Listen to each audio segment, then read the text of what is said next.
আসসালামু আলাইকুম রহমতুল্লাহি ওয়া বারাকাতুহু। আমরা অনেক সালামের আয়োজন দুয়াজি। ওয়ালাইকুম আসসালাম ওয়া রাহমাতুল্লাহি ওয়া বারাকাতুহু। আলাইকুম রহমতুল্লাহি ওয়া বারাকাতুহু। ওয়ালাইকুম আসসালাম ওয়া রাহমাতুল্লাহি। মাশাআল্লাহ। আজকে তো আমাদের মহিত ভাই তো বলছেন কি কারণে ওনারা আজকে এখানে দোয়ার আয়োজন করছেন, আমরা সহযোগিতা করতেছি। তো আমি ওনার সম্বন্ধে দুইটা কথা বলবো। যখন 91 যখন ইলেকশন হয়, উনি যখন বুথ দিতে আসেন আদমজি ক্যান্টনমেন্ট কলেজে, তখন আমি ডিফেন্স অফিসার থাকি। তো উনি যখন বুথ দিতে আসছেন ঠিক সেম টাইমে আমি বুথ দিতে গেছি। তো ওনাদের দেখলে পরে একটা রেসপেক্ট আসতো, এটা দিয়ে সেই রেসপেক্টটা আসে আল্লাহর তরফ থেকে। একটা লোক যদি অনেস্ট থাকে এবং দেশপ্রেমিক থাকে, আল্লাহর রহমত তার উপরে থাকে, এবং ওই কারণেই ওনার প্রতি আমার একটা রেসপেক্ট আসছে।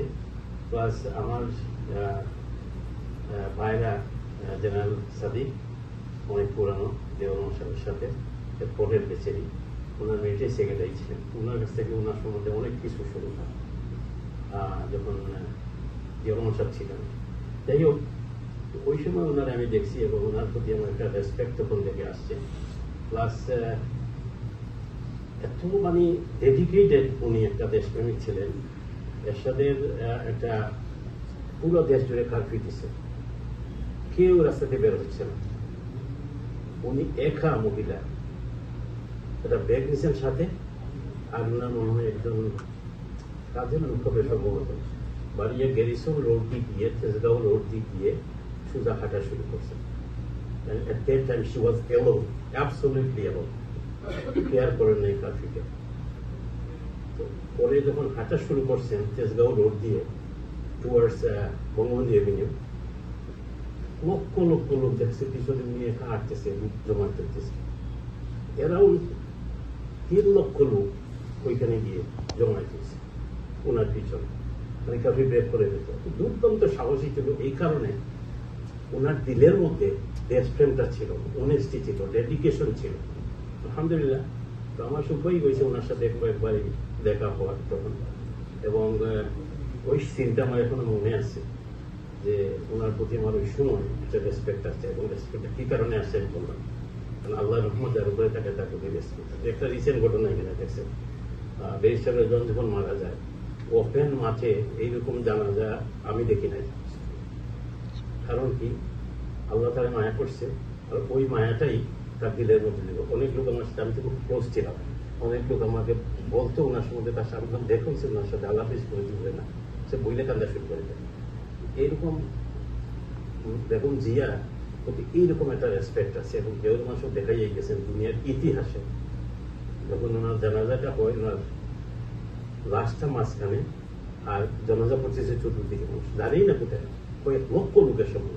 এটা হয় কি, এটা আমি যদি কোনো ভালো কাজ করি তার প্রতিদান আল্লাহর তরফ থেকে। আপনি আশা করুন পাবলিকের কাছে না, আপনার কোনো উপকার করি আমি আপনার কাছে আশা করতাম না। আল্লাহ বলছেন না, হুজুর তো ভালো বলতে পারবেন যে এইটা আমার উপরে ছেড়ে দেব, তার প্রতিদান আমি দিব, তুমি খালিস নিয়তে করো। আলহামদুলিল্লাহ। তো আপনারা এখানে সবাই সমবেত হয়েছেন। ওনার মেইন দিক হচ্ছে ওনার সুস্থতা। আল্লাহ তখন পর্যন্ত মারার অনেক চেষ্টা করছিল, কিন্তু আল্লাহ যখন না মারে, আল্লাহ বাঁচাইতে গেলে কেউ মারতে পারে না। তো বহু চেষ্টা করছিল বহুভাবে, তো আল্লাহ ওনার আয়ু রাখছে, ওনাকে মারতে পারে না। আল্লাহ আমরা দোয়া করি ওনারে আপনারা দীর্ঘজীবী হোক, সুস্থতার সহিত দীর্ঘজীবী জীবন দান করুন, এবং দেশের খেদমতের জন্য এই সমস্ত খুবই দরকার। এবং বাংলাদেশ একটা ক্রান্তিক লগ্নে যাইতেছে, আপনারা সবাই জানেন। আমাদের দুশ্মনের অভাব নাই। ইভেন শ্রীলঙ্কা, মালদ্বীপের মতো একটা দেশ, 7.5 লক্ষ লোকের একটা দেশ, ওইখান থেকে ভাই পেছে লাগছি, আমরা পারতেছি না কেন? কারণ আমাদের এইখানের মধ্যে 18 কোটি মানুষের মধ্যে কয়েক কোটি আছে ওদের দোকান।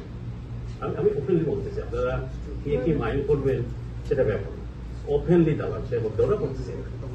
তো ইভেন এই যে পুরা সিস্টেমটা এসে নষ্ট করে গেছে, আল্লাহ হেফাজতের মালিক দেশটাকে আমরা দোয়া করি, আল্লাহ দেশটাকে স্থিতিশীল করে দেয়, দেশটারে যে অ্যাডভান্স ওয়েতে যাইতে পারে। বাংলাদেশে বলি হয়েছে সময় লাগবে না। মেন পাওয়ার এটা হচ্ছে ভেরি বিগ ফ্যাক্টর। কারণ আমেরিকা বলতেছে তুমি আমার দেশে ইনভেস্ট করো, আমেরিকা দিয়ে ইনভেস্ট করলে একটা লোকের একটা স্যালারি হবে মনে করেন কত, মিনিমাম যদি $20 আওয়ার দেয়, তো তার একটা শার্ট বানাইতে কত হবে? সুতরাং এটা সম্ভব না, যেহেতু ওইখানে মিনিমাম লেস আছে লেবার কস্ট, যার জন্য এসে বলছে। যদি ট্রাম্পে বলছে একজনে একটা মিটিং এর মধ্যে যে তুমি যে 60টা বছর কোথায় গেছে, আমি তো জানি না, তুমি দেখো এটা। তারপরে সে দেখে ওইটার পিছন দিয়ে তার সেক্রেটারি দেখে হয়েছে মেড ইন বাংলাদেশ।